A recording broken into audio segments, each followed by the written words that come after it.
We are almost halfway through this year.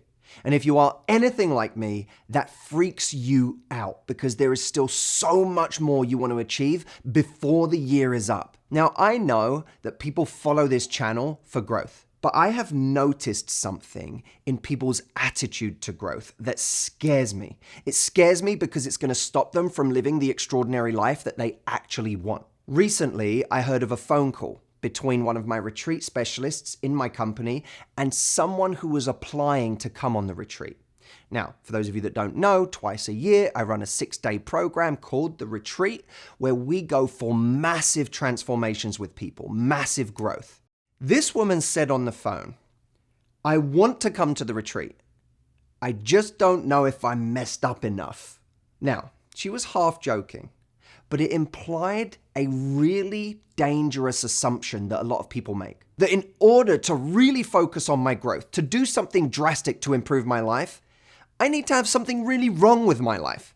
There needs to be something from my past that's still causing me trauma. There needs to be something drastic that's happened in the present that has really thrown me off course and I need to get back on track. I think this is a huge problem. It's the problem of I'm fine. I'm fine is the problem for most people. It's that they're coasting right now because they don't have a big problem in their lives. In this video, I want to give you 3 antidotes to the I'm fine life. Number 1, don't wait for the dip. Now, what this means is, for most people, if you really look at how they take action when there's something wrong. So their life is fine. Then a big problem hits that takes a dip in their happiness. So it could be that some past trauma revisits them or comes back to haunt them.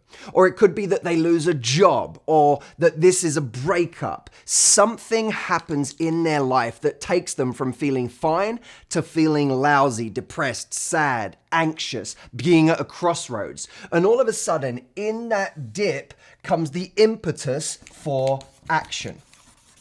But what happens is they take action so that they can get back to being fine. And then when they feel fine again, they stop taking action. This is a recipe for an average life. Now, this dip can actually be powerful, right? It can get us to do something, which is why sometimes the things going wrong in our life is an amazing catalyst for us doing something. Because the far more dangerous state is when we live a life where our happiness or our feelings of comfort just do this. Jameson will call this the fine line. It's pretty good. The fine line. The fine line is when we just coast. And we can tell everyone our life's okay, but it's never extraordinary. It's not great. We're not experiencing life at the intensity that we want. We know because we see it in other people that there's a level of happiness, of joy, of fulfillment, of reward that other people, or at least a small group of people, seem to have access to that we don't. The problem in life isn't always that we have a problem. The reason I pursued this career was not to help people go from messed up to okay. It was to help people be better every single day, regardless of where their starting point is. So the first antidote to the I'm fine mindset is to not wait for the dip, but improve things even when you're in a season that's okay. Remember, there is a fine line between being okay and wasting your potential. Which brings us to antidote number 2. Give 10% more than everybody else. Because everybody else, almost everybody else, is going for average. They're going for normal. That's what makes average average. It's what most people do by definition. We have to give 10% more than anyone else would in every area of our lives.